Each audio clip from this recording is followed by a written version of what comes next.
అందరికీ నమస్తే అండి. Welcome to Subhash journalist. త్వరలోనే కేంద్ర క్యాబినెట్లో ప్రక్షాళన చేయబోతున్నారు ప్రధానమంత్రి మోడీ గారు. దీనికి అంతటికీ ప్రధాన కారణం ఏంటి? బీహార్ సీఎంగా ఉన్నటువంటి నితీష్ కుమార్ గారు ముఖ్యమంత్రి పదవికి రాజీనామా చేయబోతున్నారు. ఆయన రాజ్యసభకి వెళ్తానని చెప్పి క్లారిటీ ఇచ్చేశారు.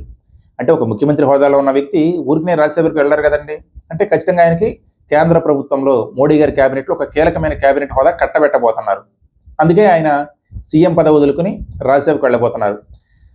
మోడీ గారి క్యాబినెట్లో మార్పులు చేర్పులు చేయాల్సి వస్తే ఆ ప్రభావం ఆంధ్రప్రదేశ్ మీద కూడా ఉంటుందని చెప్పి ప్రచారం అయితే గట్టిగా నడుస్తోంది. ఆంధ్రప్రదేశ్లో ఇప్పటికే కేంద్ర క్యాబినెట్లో 3 మంత్రులు ఉన్నారు. తెలుగుదేశం పార్టీ నుంచి 2, బీజేపీ నుంచి 1.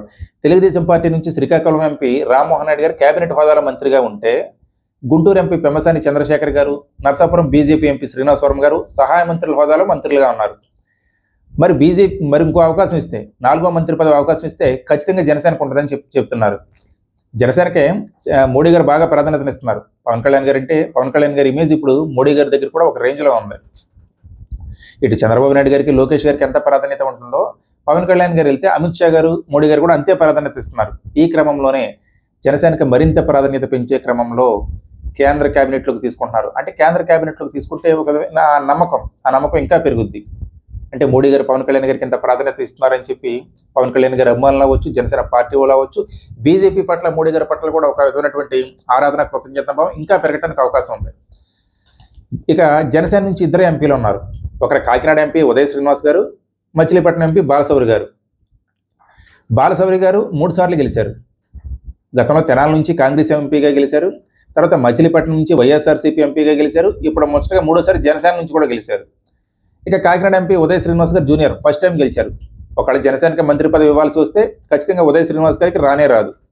ఇస్తే బాలశౌరి గారికి ఇవ్వాలి. లేదా జూన్లో రాజ్యసభ ఎన్నికల్లో జనసేనకు ఒక సీట్ ఇస్తారని కాబట్టి అక్కడ నుంచి ఎవరైనా పవన్ కళ్యాణ్ గారికి బాగా కావాల్సిన వ్యక్తి, పవన్ కళ్యాణ్ గారు కావచ్చు, పవన్ కళ్యాణ్ చంద్రబాబు గారు ఇద్దరికే బాగా కావాల్సిన వ్యక్తిని ఎవరినైనా రాజ్యసభకు పంపించి ఆ కోటాలో వాళ్ళకి కేంద్ర మంత్రి పదవి ఇచ్చే అవకాశం కూడా ఉంది. ఒకవేళ కాకపోతే ఖచ్చితంగా జనసేనకి ఇస్తే బాలశౌరి గారికి ఫస్ట్ ఆప్షన్, లేదా రాజ్యసభ నుంచి ఎవరైతే వెళ్తారో వాళ్ళకి సెకండ్ ఆప్షన్ ఉంటుంది. అంటే జనసేనకు ఒక సహాయ మంత్రి పదవి తప్ప ఇంకెక్కువ రావడానికి అవకాశం లేదు. సెంట్రల్ క్యాబినెట్ హోదా ఎలాగో ఎవరు ఇస్తే సహాయ మంత్రి పదవి ఒకటే రావాలి. ఇస్తే సహాయ మంత్రి పదవి ఒకటే రావాలి. ఇక అంటే 3 మంత్రులు ఉన్నారు ఆల్రెడీ కేంద్ర మంత్రులు ఆంధ్రప్రదేశ్లో. 4వ మంత్రి జనసేనకు వస్తే 5ది కూడా రావడానికి అవకాశం ఉంది. వస్తే అది కూడా తెలుగుదేశం పార్టీకి, అది కూడా రాయలసీమకు చెందిన వ్యక్తులకి ఇస్తారు. రాయలసీమ నుంచి తెలుగుదేశం పార్టీ తరఫున ఎంపీలుగా ఉన్నవారు ఎవరైతే ఉన్నారో వారికి రావచ్చు. అంటే పూర్తిగా చెప్పలేం, అలాగని కొట్టుపడేయలేం. 5వ అవకాశం కూడా వస్తే 4వది ఖచ్చితంగా జనసేనకు ఫస్ట్ ప్రయారిటీ ఉంటుంది. ఒకవేళ 5వ మంత్రి పదవి కూడా వస్తే అది కూడా సహాయ మంత్రి పదవి రాయలసీమకు చెందిన వారికి అది ప్రాంతీయ సమీకరణాలు బేరీజ్ వేసుకుని ఇవ్వడానికి అవకాశం ఉందని చెప్తున్నారు. ఏదేమైనా మరి ఆంధ్రప్రదేశ్కి 5 కేంద్ర మంత్రులు రావటం అంటే అది నిజంగా అదృష్టం.